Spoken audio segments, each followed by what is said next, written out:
to make a mallet out of hardwood flooring scraps. If you are familiar with my videos, you'll see I made a lot of things out of hardwood flooring scraps. I made shot glasses, shift knobs, and things like that. So I'm not going to get into how you glue the blank up. You just take a bunch of hardwood and you put it through the planer until it's good and flat, and then you glue it together. So now I'm going to show you how to make a mallet out of this hunk of stuff. The first thing that you want to do is mark off the length that you want the head to be. And then from there you want to find the center and mark that. Next, you want to take it over to the chop saw and cut it to length. Once it's cut to length, you'll take it over to the drill press and drill a 1-inch hole all the way through. I drill the hole before I turn it because once it's round, it's really hard to hold it and get a straight hole all the way through the middle. Then we want to mount it to the lathe, find the center of course, and then mount it to the lathe. And then it's just a simple matter of rounding off the head. You could be as elaborate as you want, or you can do like I did and just make it straight and just make it into a straight cylinder. I did sand it down. I didn't film that, but now your head's basically done. Then I took another piece of the hardwood flooring that was all glued together. This was a smaller blank, and I started roughing out the handle. For the tenon that's going to go into the head, you want to be pretty precise here, so I'm checking with the calipers to get the right diameter. Once I got the right diameter at the very top, then I'll transfer all the way down to the length that I need. After that's done, then you'll shape your handle. You can shape it however you like, whatever's comfortable for your hand. Then you want to split the tenon down the middle on the bandsaw so you have a place for your wedge to go. You glue everything together, get your wedge ready, and then you pound the wedge in with another mallet. If this is your first mallet, you just got to find something. Cut off the excess, smooth it out with the file, sand it. I sand it to 320, and then just coat it with oiled linseed oil. And after that, you put some paste wax. Alright, so there you have it. A mallet made on the lathe out of hardwood flooring. Pretty good mallet. It's got a lot of weight to it. Huh? You don't have a lathe. Okay. So we could make one more traditionally without the lathe. Okay, so we start this one out the same way, marking off the length. Since this one's going to be square, I use a hand plane to take off all the tongue and groove that was on the sides. Then I transfer my center line down the sides so that I can saw in a straight line. So we're using the handsaw on this one.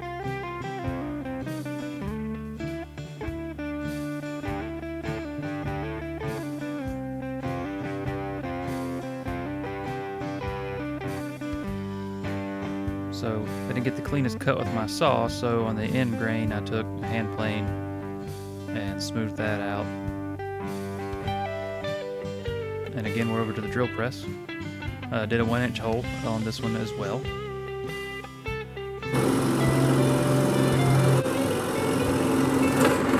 I'm going to speed this next part up a little bit because it's kind of boring. So once I had the round hole, I marked off to make it square, and I put it where it was narrower at the bottom than it was at the top.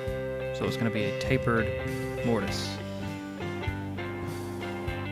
So you get your chisel out, and you just chisel yourself a tapered mortise in there. I didn't film all of it because it took me a long time.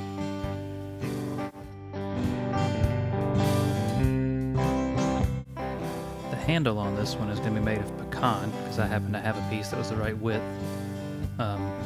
I cut it off and then I split it long ways. I marked off my taper that I would need for it to fit into the head, and I just put the taper in with the hand plane. Once I had the taper, I just pounded it down in there. Now traditionally with these, you know, it's supposed to fit really well, but you're supposed to be able to knock it back out. I couldn't quite get my tapers to match up right, so I just cut off the excess and filled it with some epoxy. So just epoxied it in there. I smoothed the top and I put some chamfers on there. After this is when I put the epoxy in, but I didn't film that part. Alright, there's your square mallet, made kinda in the traditional way. Traditionally, my taper would have fit the handle a lot better, and you'd be able to knock this back out, but this one's glued in because it's in there for good. But yeah. Huh? Oh, you don't have the drill press? Okay. Alright. You want a more substantial handle? Okay, we'll make one more. Okay, with this one you can do the thing with the drill and square it off, or you can just chisel it out with the chisel. So this is a perfectly square hole, 1 inch, because I had a 1-inch chisel. For the handle, I tapered it a little bit at the end so that whenever you pound it into the head and put your wedges in, the wedges will expand the wood and it'll fit and it'll be wedged in there for good.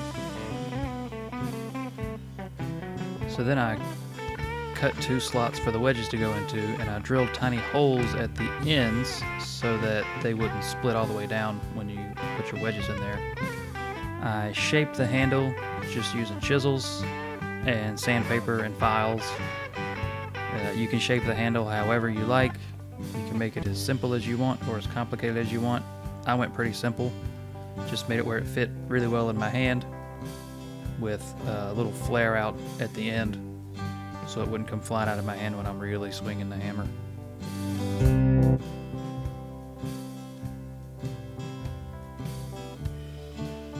I put a chamfer on basically every corner of the head because it looks nice and then you don't have sharp edges. I applied glue to all the parts that need glue applied to them, and I fit the handle down into the head using the first mallet that we made, as you can see.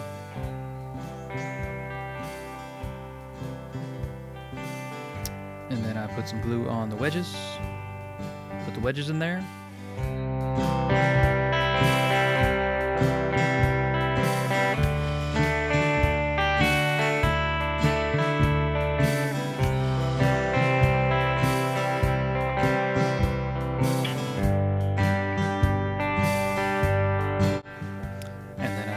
The wedges down in, also using the first mallet that we made. You see the wedges kind of break as I'm pounding them in there, and that's okay because they're only going to go in there as far as they're going to go, and we're going to cut off the excess. So I'm using this saw here like a flush cut saw, supporting it with my finger to keep pressure on it so it doesn't angle itself and dig into the head, and just cut off the extra.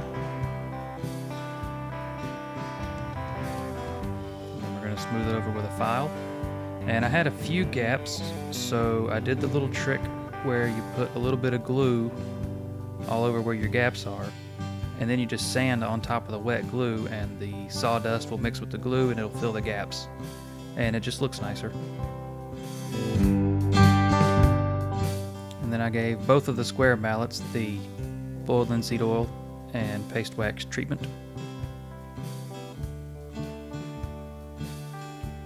I knew I was doing 2 at this point, so that's why I did both of these at the same time.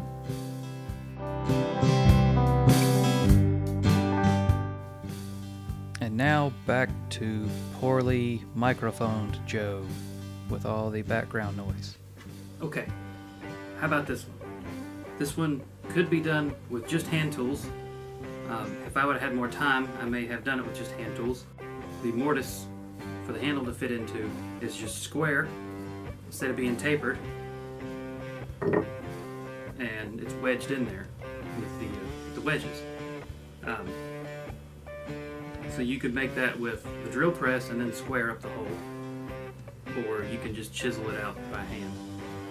The slots in the handle for the wedges to go into can be done on a bandsaw, or if you don't have a bandsaw, you could just use a handsaw for that.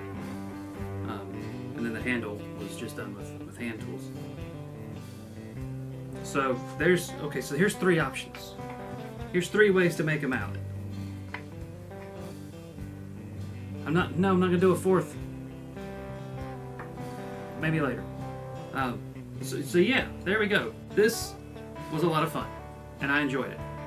And now I've got 3 mallets, and I don't really need 3 mallets.